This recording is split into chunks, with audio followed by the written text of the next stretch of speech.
आज हम इस मौके पर गिलगित-बल्तिस्तान की जंग आज़ादी की हीरोज को तो खराज अकीदत पेश करते हैं, लेकिन गिलगित-बल्तिस्तान के अदब और सकाफत के उन मीनारों को भी खराज तहसीन और जो दुनिया में नहीं है उनको खराज अकीदत पेश करते हैं, जिन्होंने अपना अदब, अपनी सकाफत और अपने हुनर के जरिए हमारे कल्चरल जो कंपोनेंट से हम तक पहुँचाने में अपना किरदार अदा किया।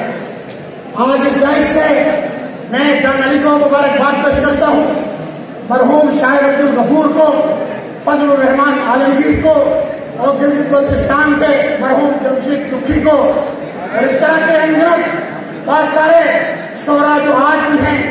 जो गिलगित-बल्तिस्तान थे चले गए दुनिया से, उन सबको मैं खराज अकीदत पेश करता हूँ कि जिन्होंने इस जवान की खिदमत की, शायरी के जरिए, लफ्ज़ के जरिए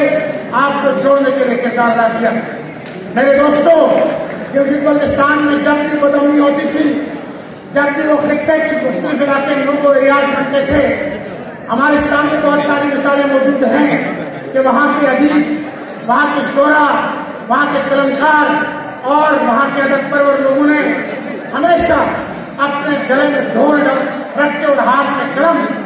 के जरिए गिलगित-बल्तिस्तान को जोड़ने की बात की।